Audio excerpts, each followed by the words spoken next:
हिंदी साहित्य में आज सुनिए संजीदा, सशक्त एवं वरिष्ठ कथाकार डॉक्टर पूनम सिंह की लिखी हुई कहानी बरगद।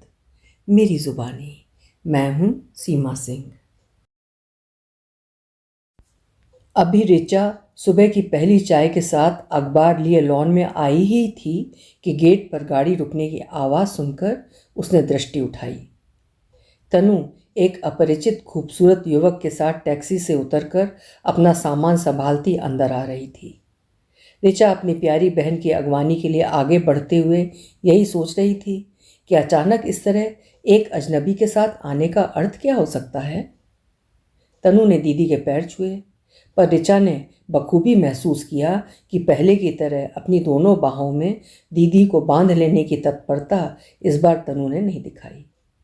ऋचा कुछ अस्थिर सी होकर पूछ बैठी, तुम अचानक इस तरह? तनु बीच में अटकते हुए बोल पड़ी, दीदी ये है मिस्टर पीयूष, हमारी यूनिवर्सिटी में रिसर्च एसोसिएट हैं। अभी 2 महीने पहले इन्हें कैलिफोर्निया यूनिवर्सिटी से एक खूबसूरत ऑफ़र आया है और ये अगले महीने विदेश जा रहे हैं, संभव है हमेशा के लिए। ऋचा ने पीयूष की ओर अपनी दृष्टि घुमाई। नमस्ते। बहुत शिष्टतापूर्वक पीयूष ने उसे आदर दिया। उसके आत्मविश्वास से परिपूर्ण, शांत, सौम्य और हंसमुख चेहरे को देखकर ऋचा को अच्छा लगा, पर तनु के साथ इसका आना। आइए अंदर आइए ना। ऋचा सहज होती ड्राइंग रूम की ओर बढ़ गई। बैठिए, सफ़र से थक कर आए हैं, मैं तुरंत चाय लाती हूँ। तनु तू भी बैठ, मैं आई। तभी तन्वी दीदी की बाह पकड़कर उसे बेडरूम की तरफ खींच ले गई। ऋचा शायद इसी की अपेक्षा कर रही थी। तनु ने बहुत धीमे पर स्पष्ट स्वर में कहा, दीदी हम एक दूसरे को पसंद करते हैं and we want to marry. इन्हें विदेश जाना है, ये चाहते थे दिल्ली में ही कोर्ट मैरिज कर इस फॉर्मेलिटी को निपटा लेना, पर मैं जोर देकर इन्हें यहाँ खींच लाई। बिना तुम्हारे आशीर्वाद के कैसे संभव था? तनु की आवाज़ ऋचा को पहली बार किसी अपरिचित कंठ स्वर सी लगी। क्या ये वही तनु है जिसे उसने अपनी बाहों में झुलाया था, कौर बांध कर खिलाया था, छाती से लगाकर माँ की ममता और पिता का आश्रय दिया था? आज वो अचानक इतनी बड़ी हो गई है कि अपने जीवन का निर्णय स्वयं लेने के बाद दीदी को केवल बता देना पर्याप्त समझा। ऋचा तो अभी तक उसे वही भोली, अल्हड़, नासमझ बच्ची समझती आ रही है, जिसका सारा दायित्व तो उसके ऊपर है।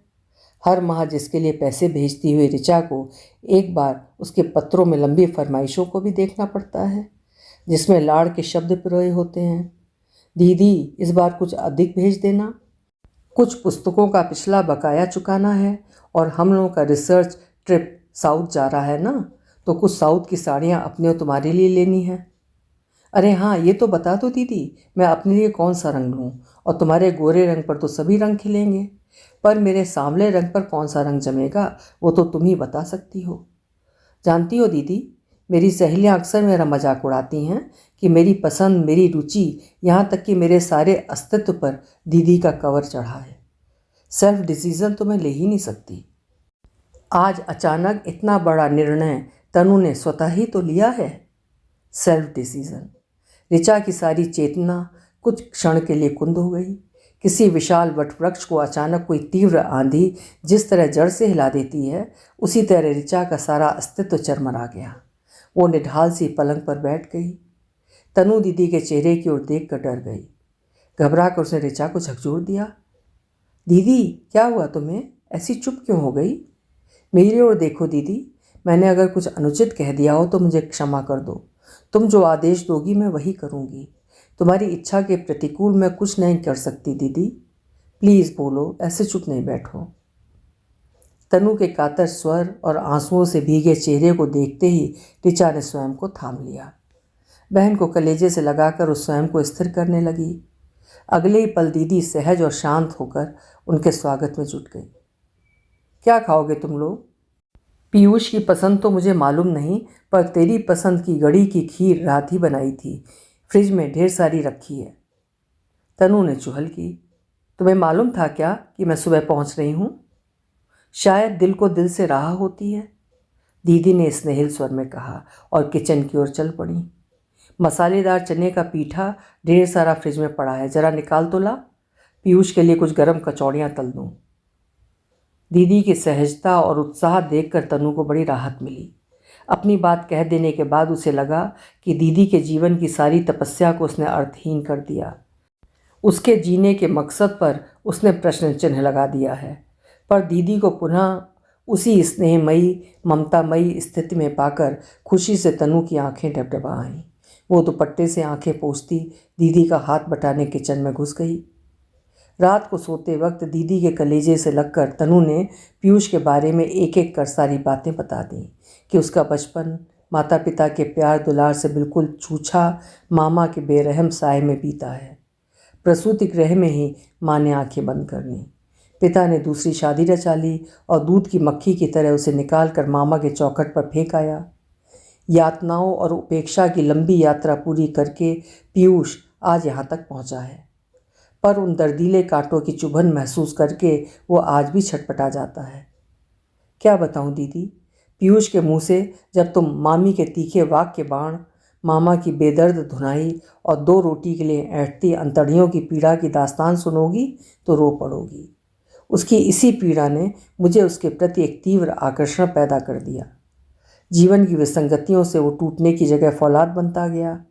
परिस्थितियाँ उसके लिए चुनौती बनती गईं, जिन्हें साहस के साथ उसने स्वीकार किया, और आज जीवन में कहीं भी उसके लिए अस्वीकार का प्रश्न नहीं। तुम्हारी तरह सेल्फ मेड व्यक्ति है वो, इसलिए मैं उसके प्रति बहुत अधिक संवेदनशील हूँ।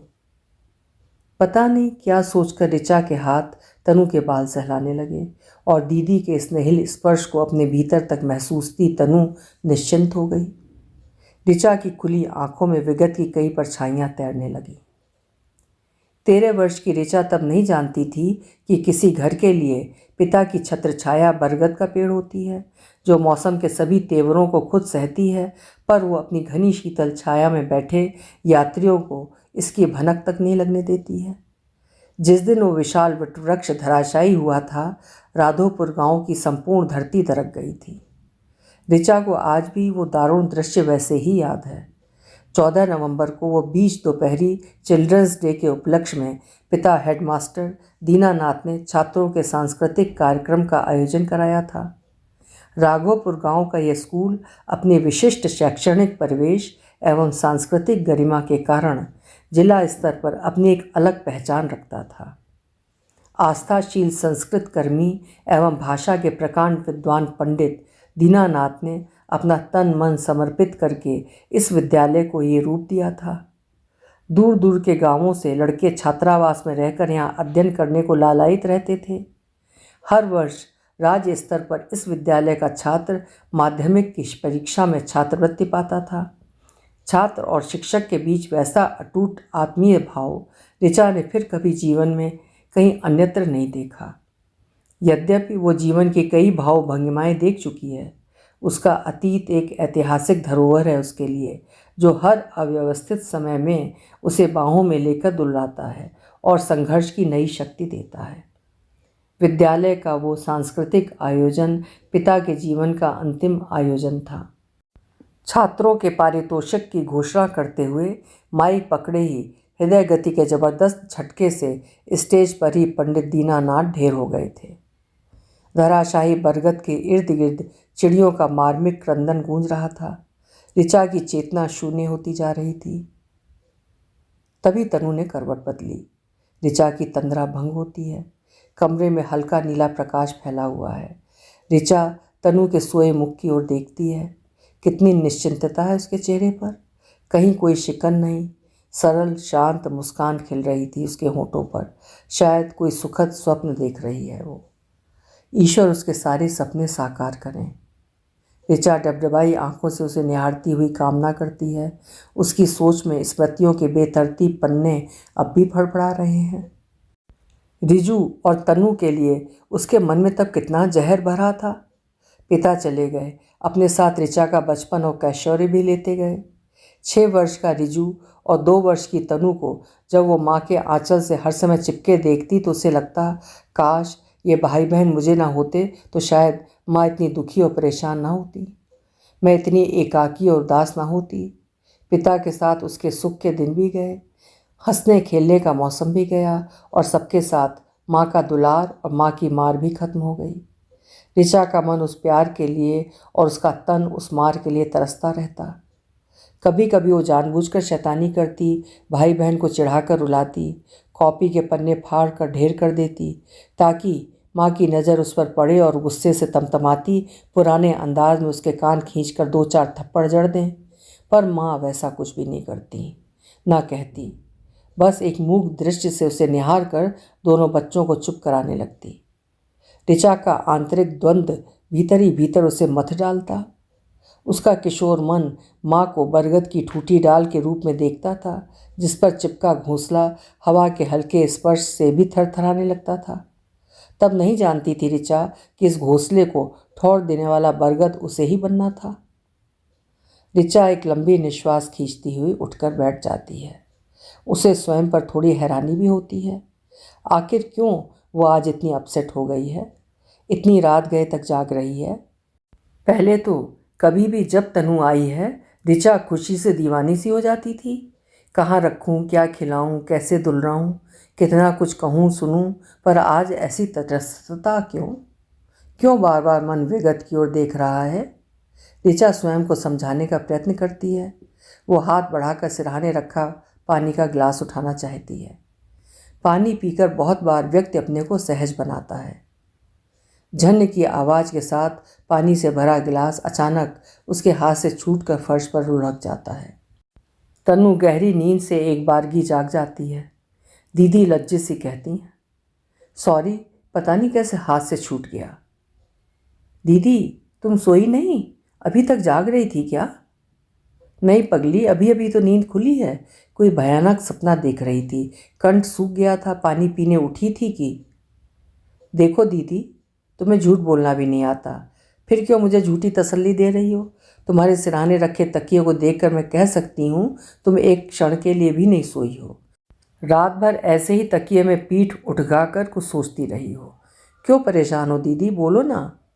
कहती हुई तनु बेड स्विच दबाकर पूरे कमरे को दूधिया प्रकाश से भर देती है। दीदी की सूजी हुई आंख को देखकर वो सहम जाती है। आगे एक शब्द भी उसके मुंह से नहीं निकलता। घड़ी की टिक टिक ध्वनि कमरे की खामोशी को और गंभीर बना रही है। ऋचा ने इस मौन को भंग किया। सुबह के 4 बजने वाले हैं, कॉफ़ी बनाकर लाऊं, पियोगी? तनु मासूम बच्चे की तरह तुरंत खुश होकर बोली, मैं बनाकर लाती हूँ दीदी, तुम आराम करो। 10 मिनट में कॉफ़ी लेकर हाजिर थी। ऋचा ने तनु से पीयूष को भी कॉफ़ी दे आने को कहा, पर तनु अभी पीयूष को जगाना नहीं चाह रही थी। उसे दीदी के मन को हल्का करना था, जो जी भर कर बात करने से ही हो सकता था। वो बहुत प्यार से दीदी के बगल में आकर बैठ गई और प्याला उठाकर अपने हाथों से दीदी के मुंह तक कॉफ़ी ले गई। दोनों बहनों की आंखें छलछला गई थीं। ऋचा ने तनु को खींचकर अपनी बाहों में भर लिया। अगले ही क्षण सब कुछ सामान्य था। तनु रिजू के बारे में जानने को उत्सुक थी। एक लंबे अरसे से उसे भाई का कोई समाचार नहीं मिला था। उसने दीदी का ध्यान उस ओर मोड़ना चाहा। दीदी, भैया का क्या हाल है? बहुत दिनों से उसने ना तो मुझे कोई पत्र लिखा है और ना ही फ़ोन पर कोई बात ही की है। कैसा है वो? ऋचा पता नहीं क्या सोचकर गंभीर हो गई। उसने तनु से कहा, मैं उसके बारे में तुमसे बात करना चाह ही रही थी। अभी 2 सप्ताह पहले उसका फ़ोन आया था। एनी के साथ उसे एडजस्ट करने में दिक्कत हो रही है। वो रिमी को लेकर चिंतित है। मैंने उसे सलाह दी है कि वो बच्ची की खातिर अपने संबंध को टूटने से बचाए। उसने मुझे आश्वासन भी दिया है, पर पता नहीं क्यों मेरा मन आशंकित है। विदेश की पारिवारिक संस्कृति कितनी खोखली और बेईमानी होती है, इसे तुम खुद महसूस होगी जब पीयूष के साथ अमेरिका में अपनी गृहस्थी बसाओगी। तनु दीदी की बातों में छिपे दर्द को दूर तक महसूसती है। क्या सचमुच भैया का दाम्पत्य जीवन असफल हो गया? दीदी की कितनी इच्छा थी कि उसका इकलौता भाई जब FRCS करके स्वदेश लौटेगा तो अपनी पसंद की लड़की से उसका ब्याह रचाएगी और अपने जीवन के इतने दिनों की साधना को तुष्ट करेगी। पर विदेश जाने के 2-4 महीने बाद ही भैया ने दीदी को एक लंबा चौड़ा पत्र लिखा था, जिसमें लंदन के एक विख्यात डॉक्टर मिस्टर डे के विषय में विस्तार से लिखते हुए उसने बताया था कि डॉक्टर डे की असीम कृपा है उस पर। वे उसके भीतर की प्रतिभा को एक दिशा देना चाहते हैं, जो विदेश में ही संभव है। उसने उत्साह में भरकर दीदी को आगे लिखा था। दीदी, तुमने कितने कष्ट से मुझे पढ़ा लिखा कर इस योग्य बनाया है। मैं चाहता हूँ दुनिया की तमाम खुशियाँ मैं तुम्हारे चरणों में डाल दूँ। सेटल होते ही सबसे पहले मैं तुम्हें अपने पास ले आऊँगा, फिर तुम्हें जान देकर नौकरी करने की ज़रूरत नहीं होगी। तनु की शादी हम खूब धूमधाम से करेंगे। पाउंड्स खर्च करने में तुम्हें मोह भी नहीं होगा। क्यों? जी भरकर अपने सारे अरमान पूरे करना।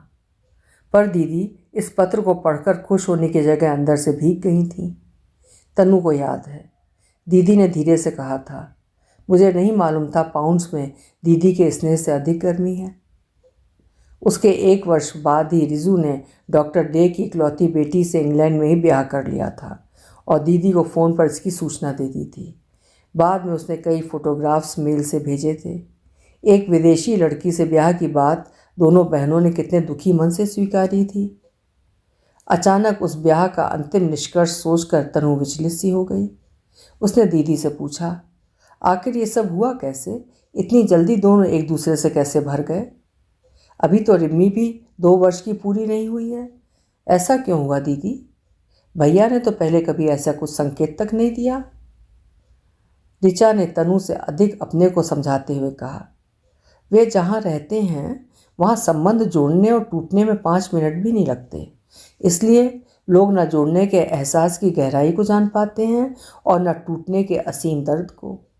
पहले से जो कुछ बना बुना होता है एक झटके में सब खत्म हो जाता है, और ऐसे में संकेत किसे कौन कब देगा बोलो। तनु चुपचाप दीदी की आंखों में एकटक देखती रहती है, जहाँ सबके लिए एक निरीह छटपटाहट करा रही है। सुबह की लाली धीरे धीरे प्राची में फैल रही है। ऋचा ने उठकर खिड़की के पर्दे को सरका दिया। गर्ल्स हॉस्टल के लंबे चौड़े अहाते में लड़कियां दौड़ लगा रही थीं। उत्साह और उमंग से भरे उनके पैरों की गति देखकर ऋचा ने तनु से कहा, इन्हें देखो, एक निश्चित ताल और गति से बंधे इनके पांव ऊपर और नीचे के सामंजस्य को किस तरह बनाए रखते हैं। कितनी लयात्मकता है इनकी गति में। संतुलित गति ही जीवन को सहज और सुखी बनाती है ना तनु?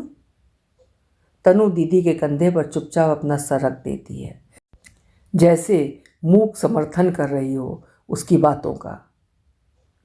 दीदी Moni, doctor Mehta drawing room में आपका इंतज़ार कर रहे हैं। सावित्री चाय का ट्रे हाथ में थामे थामे पीछे से आवाज़ देती है। ऋचा और तनु एक साथ पलटकर उसकी ओर देखती हैं। ऋचा आश्चर्य से भरकर पूछती है, इतनी सुबह आने का क्या कारण हो सकता है? क्या हॉस्टल में किसी छात्रा की तबीयत रात में खराब हो गई थी? सावित्री अनभिज्ञता प्रकट करती हुई चली जाती है। दोनों अपनी चाय लेकर ड्राइंग रूम में आती हैं। डॉक्टर मेहता और पीयूष एक दूसरे से इस तरह घुल मिल कर बातें कर रहे थे मानो पूर्व परिचित हों। ऋचा ने आश्चर्य व्यक्त करते हुए कहा, अरे, क्या आप एक दूसरे को जानते हैं? डॉक्टर साहब अपने मजाकिया स्वर में बोले, जानने का ही तो प्रयास कर रहे हैं भाई। मॉर्निंग वॉक में आज इधर से गुजर रहा था, सोचा 1 कप चाय आपके साथ पीकर ही लौटूं। चाय पीने का उत्साह दोगुना हो गया जब सावित्री ने दरवाज़ा खोलते ही खुशखबरी दी, तनु बीबी जी आई हैं। मुझे क्या पता था इतने बड़े तोहफे के साथ तशरीफ़ लाई हैं ये। आप दोनों तो शायद पचा ही जाती इसे, पर तोहफे ने खुद खोल दिया अपने आप को मेरे सामने। क्यों पीयूष, मैं सही विश्लेषण कर रहा हूँ ना? एक संयत मुस्कान के साथ पीयूष ने डॉक्टर साहब को देखा। कितने जिंदा दिल इंसान हैं ये। घर का माहौल खुशनुमा हो गया था। तनु देर तक डॉक्टर साहब से अपनी भावी जीवन की योजनाओं पर चर्चा करती रही। पीयूष भी उसमें शरीक था। ऋचा बाहर भीतर अपने दैनिक कार्यों पर नज़र रखती हुई भी अंदर से एक अव्यक्त कशिश से गुजर रही थी। माली से ताज़ी फूलों के गुलदस्ते को लेकर जब वो ड्राइंग रूम में बासी फूलों को बदलने के लिए आई तो डॉक्टर मेहता ने उससे कहा, चलिए, तनु ने तो एक बड़ी जिम्मेदारी से अपने आप को मुक्त कर दिया। सही पात्र का सही समय में चयन हर कोई नहीं कर सकता। मैं तो इसकी सूझबूझ की दाद देता हूँ। बहुत सहज ढंग से कही हुई बात पता नहीं क्यों ऋचा के भीतर तक उतरती चली गई। तनु दीदी के चेहरे को देखकर उसके भीतर की स्थिति को खूब बखूबी समझ रही थी। वो डॉक्टर मेहता के भीतर के सत्य से भी परिचित है, पर इस सत्य को नाम देना उसके वश की बात नहीं। तनु जानती है डॉक्टर साहब के एकाकी जीवन के घोर बियाबान में उसकी दीदी जलती बुझती एक जुगनू की तरह चाहत की एक नाउम्मीद प्रतीक्षा बनकर जलती रही है। काश वो उनकी नाउम्मीद प्रतीक्षा की अंतहीन पीड़ा को मिटा सकती, दीदी को मना सकती। 2 दिन के भीतर कोर्ट मैरिज की सारी औपचारिकताएं पूरी हो जाती हैं। तनु को एक नए रूप में विदा करती हुई ऋचा आज अपने को बिल्कुल निर्वैयक्तिक महसूस कर रही है। हर्ष विषाद, जय पराजय, मान अपमान कहीं कुछ भी नहीं है उसके भीतर बाहर। ये जड़ता है या तटस्थता है या निश्चिंतता, वो कुछ भी समझ नहीं पाती। टैक्सी का पिछला हिस्सा धीरे धीरे उसकी आंखों से ओझल हो रहा है। संतुलित कदमों से प्रिंसिपल क्वार्टर के भीतर लौटती है। आज की डाक एयरमेल से आया हुआ एक लिफाफा उसकी टेबल पर पड़ा है, जिसे हाथ बढ़ाकर खोलती हुई ऋचा फिर से अव्यवस्थित होने लगी है। पत्र के शब्द जंजीर की तरह चारों ओर से उसे बांधने लगते हैं। दीदी, 21 की फ्लाइट से मैं रिंकी को लेकर तुम्हारे पास आ रहा हूँ। उसे अपनी माँ का संस्कार ना मिले, इसलिए ज़रूरी है तुम उसकी माँ बनो। तुमने अपनी शीतल छाया देकर हमारे बचपन को भी ग्रीष्म के ताप से बचाया था, इसे भी तुम्हें बचाना होगा दीदी। ऋचा की आंखों में बरगद का एक विशाल वृक्ष उगाता है, जिसकी हर शाख पर गौरैया घोंसला बना रही है। ऋचा सोचती है, बरगद का अपना कोई घोंसला नहीं होता, उसकी जड़ से कभी कोई बरगद नहीं फूटता।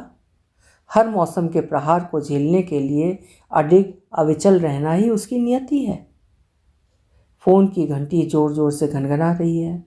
ऋचा उठकर धीरे धीरे वहाँ तक पहुँच जाती है। रिसीवर पर डॉक्टर मेहता का स्वर उसे नितांत अपरिचित सा लगता है। हेलो ऋचा, क्या तुम अपने को अपसेट महसूस कर रही हो? पता नहीं, मुझे लगा तुम्हारा एकांत किसी की प्रतीक्षा कर रहा है। मे आई कम टू यू? ऋचा दृढ़ स्वर में कहती है। नो डॉक्टर मेहता, मैं कहीं से भी अपसेट नहीं हूँ। जीवन में कहीं मुझे एक क्षण के लिए भी एकांत नहीं मिला, फिर एकांत की प्रतीक्षा कैसी? ना उम्मीद प्रतीक्षा की व्यथा आप मुझसे ना ही कहें तो अच्छा होगा। ऋचा ने फ़ोन काट दिया और निश्चिंत भाव से स्कूल की ओर बढ़ गई। अभी आप सुन रहे थे डॉक्टर पूनम सिंह की लिखी हुई कहानी बरगद। उम्मीद है कहानी आपको ज़रूर पसंद आई होगी। अगर पसंद आई है तो कहानी लाइक ज़रूर करिएगा। कल फिर मिलेंगे।